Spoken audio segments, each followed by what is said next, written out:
Meu nome é Nice e sejam bem-vindos a mais um áudio aqui para o canal. E hoje nós teremos o capítulo 18 do livro Gêmeas. Mas, como sempre, eu peço que você deixe seu apoio ao canal, curtindo, comentando, compartilhando. Isso me ajuda muito, é sempre muito importante. Faz o YouTube entender que o canal é relevante e o indica para mais pessoas, certo? Se você quiser me apoiar também de alguma outra forma, você pode se tornar um membro do canal, clicar no botãozinho Valeu ou dar uma olhadinha no QR Code da tela. Isso significa muito para mim. É o reconhecimento de um trabalho que eu faço com muito amor e carinho. Ok? Então, dados os recados, vamos para o capítulo 18.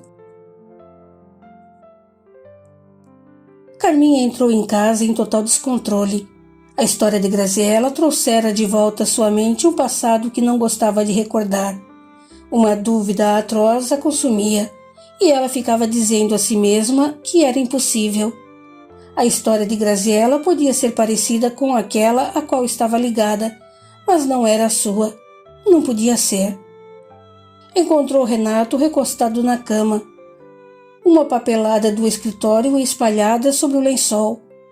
Ele levantou os óculos de leitura quando ela entrou e abriu um sorriso, desmanchando-o em seguida ao notar o ar de preocupação e dúvida que emoldurava as feições da mulher. Aconteceu alguma coisa?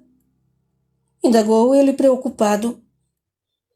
Ela ficou olhando para ele com um ar de mistério, até que se aproximou e perguntou sem rodeios. Quando você foi buscar Beatriz lá naquela roça... Ao ouvir aquelas primeiras palavras, Renato deu um salto da cama, fazendo sinal para que ela se calasse, e correu para a porta do quarto, trancando-a, não sem antes se certificar de que ninguém estava por perto. Ficou louca, Carminha? Censurou ele num sussurro. Quer que as crianças escutem? Preciso esclarecer certas coisas, rebateu ela no mesmo tom de murmúrio. Tive uma conversa hoje com Graziella que me deixou estarrecida. Que conversa? Você sabia que ela teve 2 filhas gêmeas que foram tiradas dela no dia em que nasceram? Renato gelou. Nunca antes havia conversado com Carminha sobre os detalhes de adoção de Beatriz. Dissera-lhe apenas que recebera um telefonema e partira para buscar a criança no interior de Mato Grosso. O que temos com isso, Carminha? Espero que nada, mas eu preciso me certificar. Quando você foi buscar Beatriz, chegou a ver os pais dela? O passado deslizou pela mente de Renato com a rapidez de um tufão, e ele apertou os lábios com força, como se quisesse espantar para longe aquelas lembranças indesejáveis. Você sabe que não fui eu quem o buscou. Mas você foi lá. Fui até Cuiabá e fiquei esperando no hotel. Levaram-me a menina lá. Quem levou? As pessoas que contratamos. As que... Ele abaixou a voz e ciciou de forma quase inaudível. Nos venderam a criança. Havia uma menina só? É claro que havia só uma. Que ideia! Qual era o nome da cidade onde foram buscar a criança? Eu é que sei. Por que ia me preocupar com essas coisas? Nós pagamos por um bebê e eu fui buscá-lo. Você passou quase uma semana fora. Lembro-me que quase morri de tanta aflição. Isso foi porque eu tive que esperar o bebê nascer. Acho que você se esqueceu de como foi o nosso trato com aquela gente. O combinado era que eles nos ligariam quando o parto estivesse próximo, para que eu aguardasse o nascimento e levasse a criança logo no primeiro dia de vida. Foi o que fiz. Aquela gente pode ter roubado uma criança. arrematou ela com rispidez. Olha, Carminha, o que nós fizemos pode não ter sido lá muito honesto, mas foi o único jeito na época. Você estava desesperada, já tinha feito 3 abortos. Entrar na fila de adoção ia demorar muito, e eu estava preocupado com a sua depressão. Conversamos e você aceitou. Não fizemos mal a ninguém. Nós compramos um bebê. Aliás, 2. Nicolas não foi comprado. Depois que Beatriz cresceu, ambos concordamos que podíamos entrar na fila e esperar. A adoção dele foi perfeitamente legal. Não foi tão legal assim, Renato. Sei que você mexeu os pauzinhos para passar na frente das outras pessoas. As mandíbulas de Renato se contraíram, revelando o desagrado que aquela conversa lhe causava. Na primeira vez que tentaram a adoção, havia gente graúda na fila de espera, e ele não conseguiu passar na frente de ninguém. Mas, por sorte, quando chegou a vez de Nicolas, os pretendentes à adoção eram pessoas comuns, e não foi difícil subornar um ou outro funcionário para que sua ficha fosse privilegiada em relação aos demais. Aquilo tudo, porém, era passado, e ele não queria mais reviver o que estava sepultado. Ouça, Carminha, vamos esquecer tudo isso. É passado. Nossos filhos são adotados. Tivemos que pagar por eles, mas e daí? A quem foi que prejudicamos? Não sei. E se a mãe de Beatriz não quis realmente vendê-la? Isso não é problema nosso. Fizemos nossa parte. Se a mãe se arrependeu, não temos nada com isso. Ela quis vender a menina. Nós pagamos e ficamos com ela. Pode não ter sido legal, mas fomos honestos. Não sequestramos nenhuma criança. Pagamos a uma mãe e um pai, provavelmente desesperados ou irresponsáveis, para ficar com o seu bebê. Eles ficaram felizes com o dinheiro e nós satisfeitos com as crianças. Chega, é só isso. Não temos que ficar especulando. Mas Graziella é outra história. Nós nem a conhecemos direito. E se Beatriz for filha dela? Isso é impossível. Não acha que seria coincidência demais? Essas coisas só acontecem em filmes. Acontecem na vida real. O mundo é muito estranho, Renato. Deus faz coisas que nos fogem à razão. Acho que Deus não está envolvido nessa história. Por coincidência, Graziella vendeu as filhas. E daí? Não foi para nós. Só temos uma menina. Porque só pedimos uma. Eles podem ter vendido a irmã para um outro casal. Você está se deixando impressionar pela história mirabolante de Graziella. Afinal, o que foi que ela lhe contou? Carminha tentou se lembrar de cada palavra que Graziella lhe disse, contando tudo a Renato em minúcias. Ele ouviu atentamente, franzindo o senho a algumas passagens, como se aquelas palavras estivessem revelando imagens que ele mesmo vivera. A história é impressionante, comentou ele ao final, mas não tem nada a ver conosco. Há alguns pontos em comum, mas isso não é o suficiente para concluirmos que Beatriz é filha de Graziella. Seria muita coincidência, e essa probabilidade é praticamente impossível. Praticamente não é certamente. Há uma possibilidade. Pode ser remota, mas há. Que eu saiba, ninguém morreu na adoção de Beatriz. Que eu saiba, você não estava lá. Você mesmo disse que esperou no hotel. Carminha, você está imaginando coisas. Volto a dizer que isso é impossível. Você tem que descobrir o nome da cidade em Mato Grosso. Não era a Barra do Bugres? Ele gelou novamente, mas conseguiu disfarçar. Já disse que não me contaram nada. Não participei da retirada da criança. Ninguém me informou de que cidade ela vinha. Era a Barra do Bugres. Graziela falou que veio de lá. Graziela veio dessa cidadezinha, o que não significa que Beatriz tenha nascido lá. Mas é Mato Grosso. É muita coincidência. Você está chegando onde estou tentando chegar há muito tempo, mas não quer compreender. Tudo não passa de coincidência. Você não acha que há coincidências demais nessa história? Eu não quero achar nada. Quero encerrar essa conversa e prosseguir com a nossa vida, com nossos filhos. Eles são nossos. Por onde será que andam as pessoas que nos facilitaram a adoção de Beatriz? Eles devem saber. Pare com isso, Carminha. Está começando a ficar paranoica. Se começar a investigar essas coisas, nossos filhos vão descobrir. Talvez devêssemos ter-lhes contado tudo desde o início. Mas não contamos. E agora é tarde demais. Eles não vão compreender. Eles vão. Conheço o temperamento deles. A reação deles pode ser dramática. E será que você está preparada para conviver com sua rejeição? Eles não vão me rejeitar. Você não pode saber uma coisa dessas. E se nos rejeitarem? Como vamos viver sem os nossos filhos? Você não entende, Renato. Eu preciso descobrir.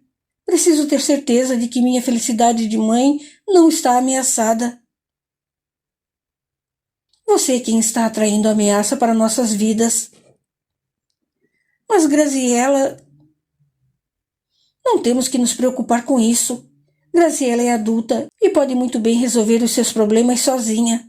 Aliás, acho que você não deveria mais se envolver com ela. Não lhe fará bem, como já não está fazendo. Apesar dos protestos de Carminha, Renato foi inflexível. Não queria mais Graziela em sua casa. E se a mulher insistisse, os dois acabariam brigando seriamente. Não queria mais Graziela em sua casa.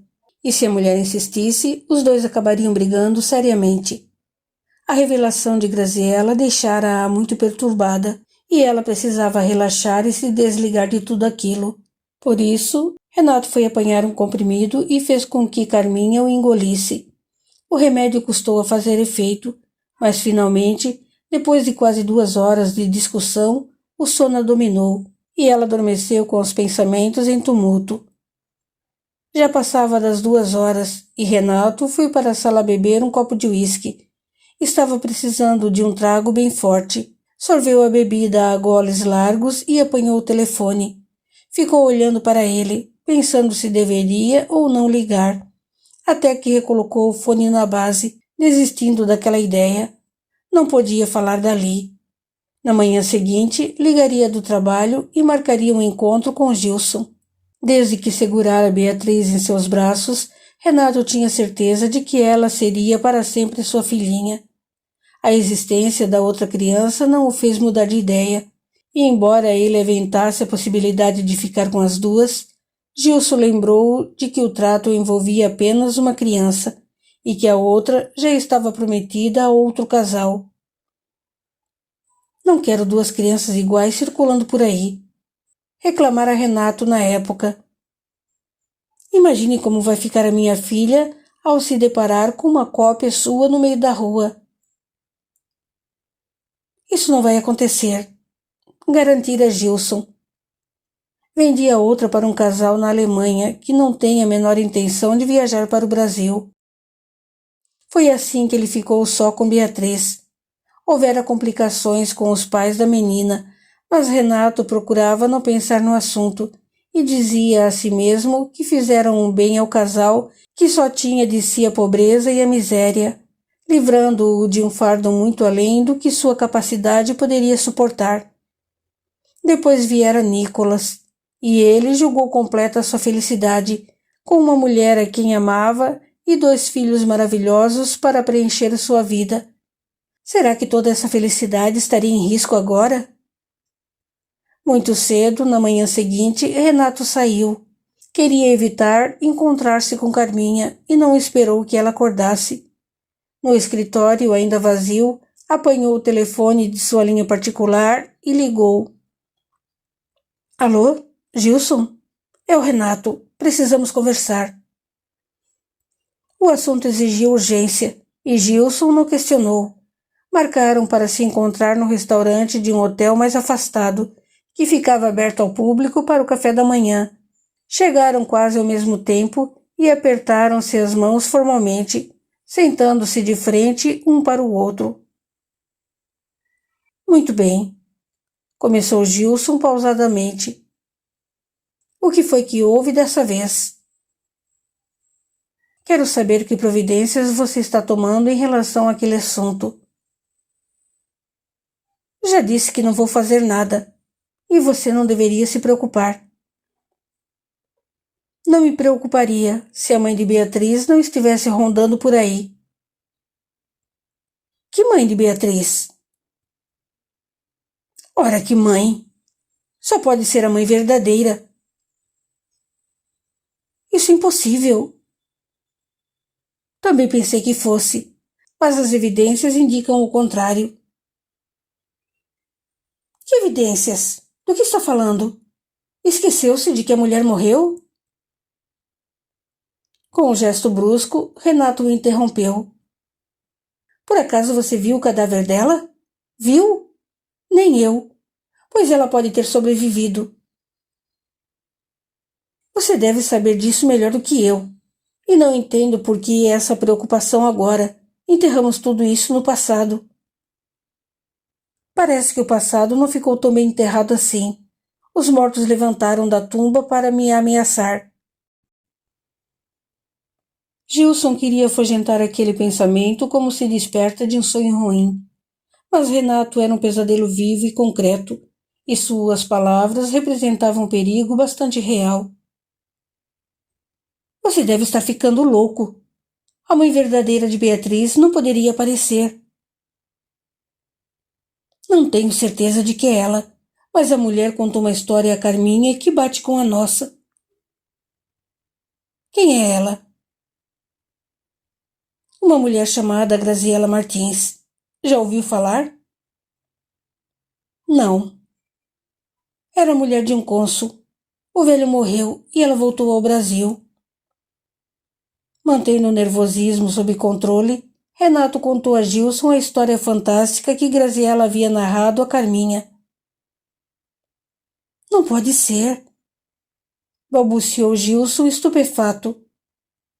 Seria uma coincidência por demais extraordinária para existir no mundo real. Mas a história confere até o nome da mulher, Leocádia. Não era assim que se chamava a intermediária? Gilson assentiu. E o casal? Quais eram os nomes do casal? Não sei, sussurrou Gilson. Não me lembro. Não eram Roberval e Severina? Pode ser que sim. E a cidade? Era Barra do Bugres, disso tenho certeza, a mesma de onde Graziela diz ter vindo. Gilson cerrou os olhos por uns instantes, tentando evitar que o passado ressurgisse em sua mente. Não tinha como contestar. Tudo na história conferia. O lugar, a época, as pessoas. O mesmo episódio funesto que levara embora sua mulher e que ele lutava para esquecer. E os nomes da cidade e das pessoas. Só aqueles nomes já eram suficientes para comprovar de forma inequívoca toda a história de Graziela. Como é possível? Lamentou-se Gilson. Depois de tantos anos, quando julgávamos todos mortos. Não sei como é possível, mas aconteceu. E agora precisamos fazer alguma coisa. Gilson pensou por alguns instantes até que perguntou. Você sabe onde essa mulher mora? Eu não, mas Carminha sabe. Posso tentar descobrir. Faça isso. Vou tentar me aproximar dela para ver se descubro algo. Era só o que me faltava. Irritou-se Renato, dando um soco na mesa e atraindo a atenção de algumas pessoas. Ter que viver com uma espada sobre a cabeça. Não demora muito e ela cai. Ainda bem que pelo menos a outra guria está longe. Nesse momento, Gilson sentiu a cabeça rodar e a vista falhou por um momento. Não podia ser. Não era possível. Uma coincidência fantástica como aquela já era demais. Duas era inimaginável. Mas o que estava pensando? Se uma coincidência aparentemente impossível acabara de acontecer, por que não duas? Lembrou-se da moça que vira no shopping no outro dia, igualzinha a Beatriz. Podia ser parecida com qualquer outra moça, mas tinha que ser justo com Beatriz? Será que a gêmea, por uma ironia cruel e punitiva do destino, também fora bater à sua porta juntamente com a mãe? Parecia impossível, mas Gilson já não sabia ao certo o que seria possível ou não. Era prematuro falar sobre a outra moça com o Renato. Podia até ser mera coincidência, uma moça de feições semelhantes, que nada tinha a ver com Beatriz. Uma simples sósia, não era tão incomum. Em que está pensando? A voz de Renato penetrou seus pensamentos. Em tudo isso. Estou abismado com essa coincidência, mas ela existe. Precisamos de uma estratégia. Não podemos ficar desprotegidos nessa situação. Tem algo em mente? Você é quem tem que fazer alguma coisa. A responsabilidade é sua. É sua também. Você comprou as meninas, e não fui eu que dei aqueles tiros. Proíbo de falar sobre isso. Esbravejou Renato, completamente fora de si. O nosso acordo foi o de silêncio. Gilson não disse mais nada. Não havia mais o que dizer. Despediu-se de Renato e voltou para o jornal, pensando naquela fantástica sucessão de fatos. Lembrou-se de quando conhecera Renato e de como tudo havia começado muito antes disso. Lorena e ele já estavam casados e Vítor ainda não havia nascido. A vida era penosa e o jornal que seu pai levara tantos anos para construir atravessava um período difícil naqueles tempos de inflação dos idos de 1970. Na época, tinha uma empregada que viera do norte e se envolvera com um marginal. A moça engravidara e o rapaz sumira. Ela pensara em aborto e eles concordaram em ajudar. Até que Lorena, numa conversa com um conhecido, ouvira-o dizer que a mulher havia perdido o bebê e não poderia mais ter outros filhos. O desespero dela era tão pungente que ele daria qualquer coisa para colocar uma outra criança em seus braços. Foi aí que a ideia surgiu. Qualquer coisa? Indagara ela. Qualquer coisa, respondera o sujeito. Lorena foi para casa pensando no assunto. Contou a Gilson sobre seus planos, mas ele foi radicalmente contra. Não queria se envolver em negócios escusos, muito menos criminosos. Mas Lorena tanto fez e tanto insistiu que ele, embora a contragosto, acabou cedendo. Chamaram a empregada e lhe participaram seus planos. E se ao invés de fazer o aborto, você tivesse a criança e a vendesse? A moça, a princípio, relutou, mas acabou gostando da ideia. Gilson custeou todo o pré-natal, e quando o menino nasceu, recebeu $20.000 do rapaz e deu à empregada uma boa quantia para que sumisse no mundo e tentasse refazer a vida. Daí em diante, tudo ficou mais fácil. O rapaz e a esposa ficaram satisfeitos com a criança e comentaram o assunto com um outro casal amigo, que também queria adotar um bebê. Gilson não tinha mais empregadas grávidas de que pudesse dispor, mas concordou em ajudar. Precisava do dinheiro para tentar levantar seu jornal.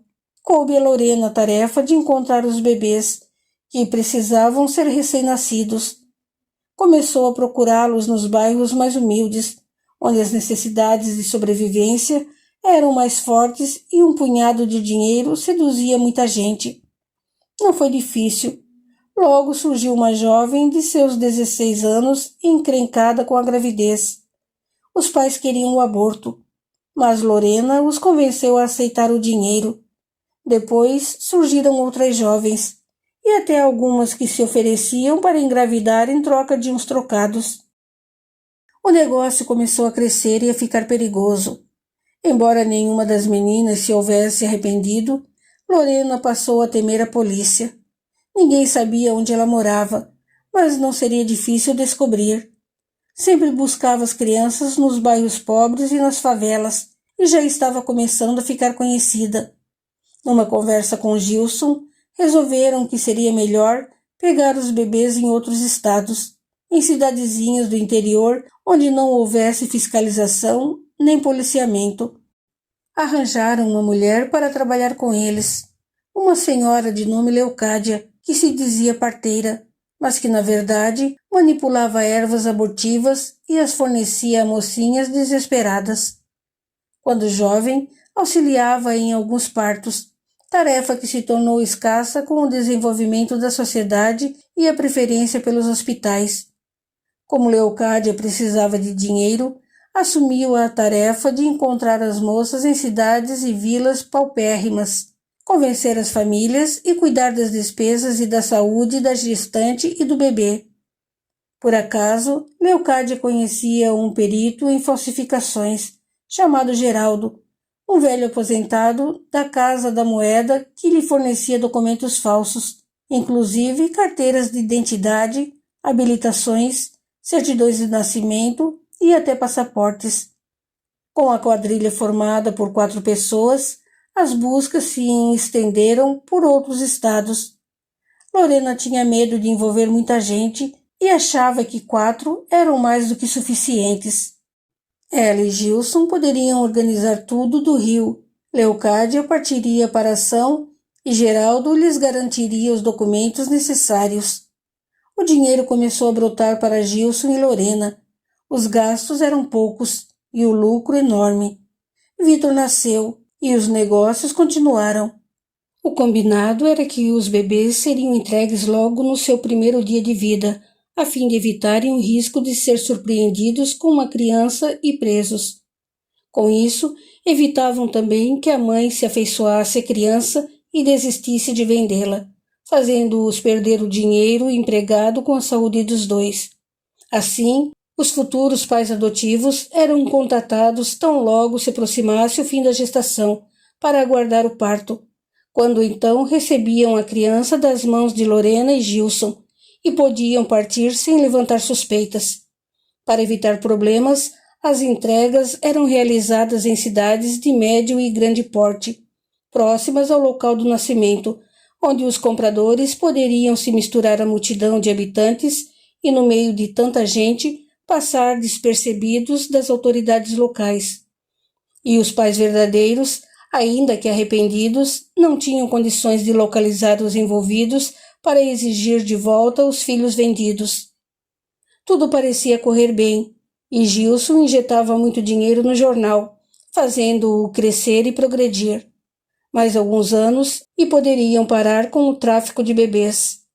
Um dia, Gilson recebeu um telefonema de um amigo, solicitando seus serviços para o cunhado.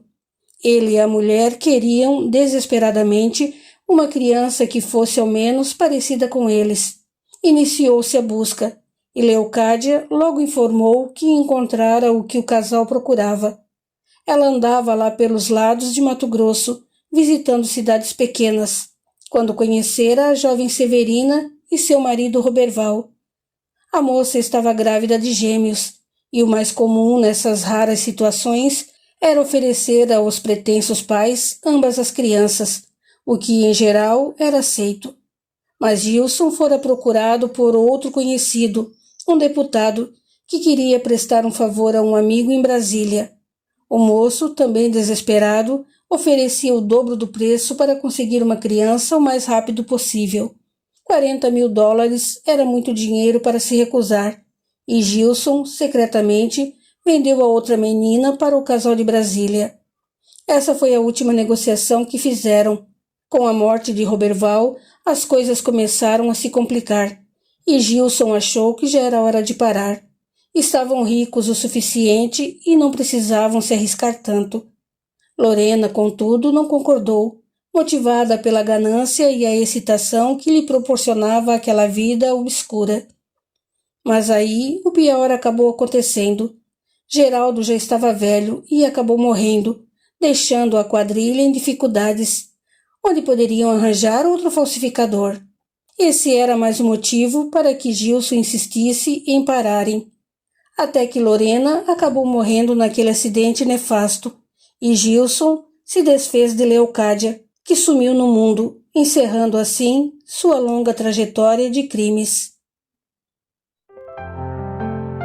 Continua no capítulo 19. Até lá!